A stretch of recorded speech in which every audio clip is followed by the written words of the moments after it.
Hey, I'm Brandon with RevZilla, and today on Ride Tested, we are checking out the Alpinestars Supertech M10. This is the carbon version. I've been using it at the motocross track out here on the trails. I've been really enjoying it, so let's grab that bike and check it out.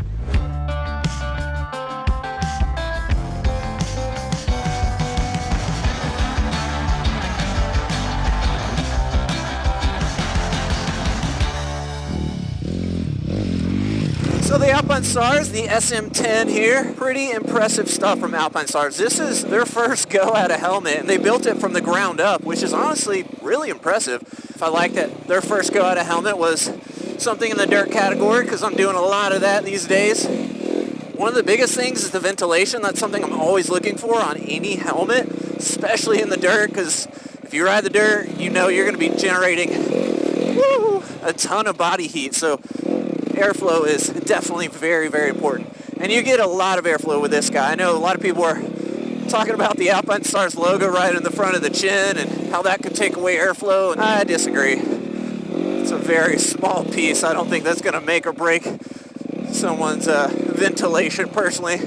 It's got the new liner. There's 3 points of adjustability on the liner, which is really nice because obviously we all come in different shapes and sizes. So it's nice being able to kind of fine tune that fit.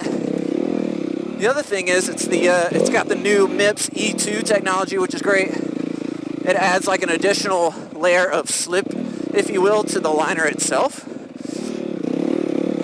Woo, big log. And I was a little concerned about that, to be honest.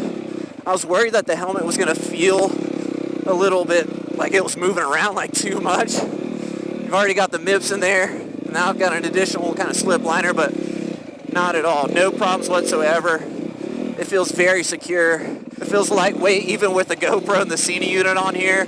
It's rocking and rolling. Some people always look for an adjustable peak visor. I think it's a nice to have type of item.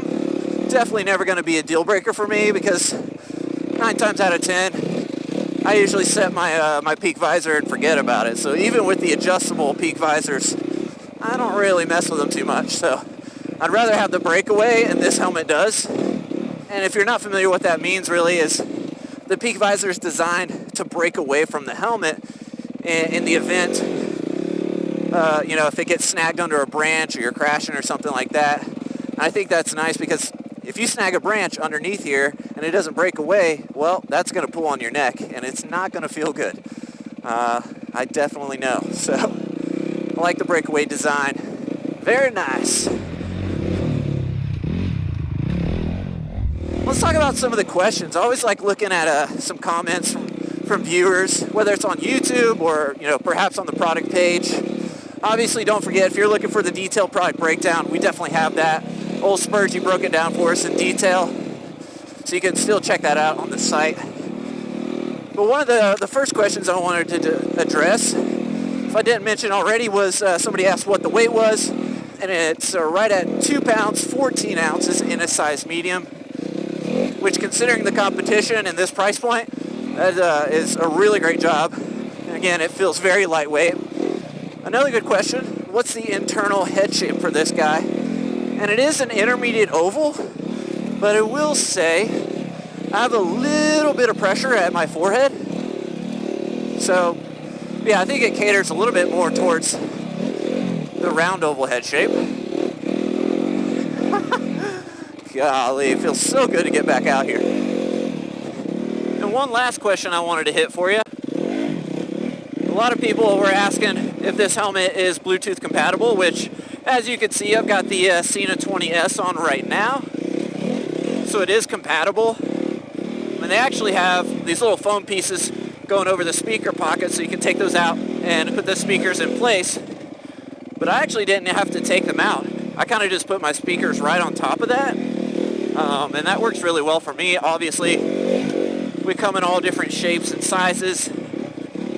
So if your ears are pressed against it, you can just remove that foam padding and stick them in the recessed area on the EPS to get those speakers a little bit more out of the way. But I didn't need to, so just a thought there. And I've been using the Fly Racing Dirt Formula helmet a lot lately, and I've been kind of using that one as the gold standard when I'm testing out different lids because it's a good one to use as kind of a staple at the moment. And Alpinestars as their first go at it, yeah, I'm very impressed, especially considering the price point. Definitely in the premium price point, but they did a great job. I think it's a little bit cheaper than the fly racing helmet at the moment, so there's something to think about there. I also like that Alpinestars has given us some other options within the line. The SM5, got the SM8, so if you're not looking for the top tier, most premium option, there's other options that are significantly less costly, but for me, I want all the weight savings I can get. But being able to compare this to the fly racing, I think the fly racing has a slight edge when it comes to the weight as well as the amount of airflow. I think the airflow is almost on par. But yeah, fly racing definitely has a slight advantage there for sure. But guys, if you have any questions, please don't hesitate to reach out. Do my best to answer them for you. There's, trust me, a lot more I could talk about with this particular helmet. It's definitely a solid option. So please don't hesitate to reach out. And as always, guys, stay safe out there and keep it pinned. Woo!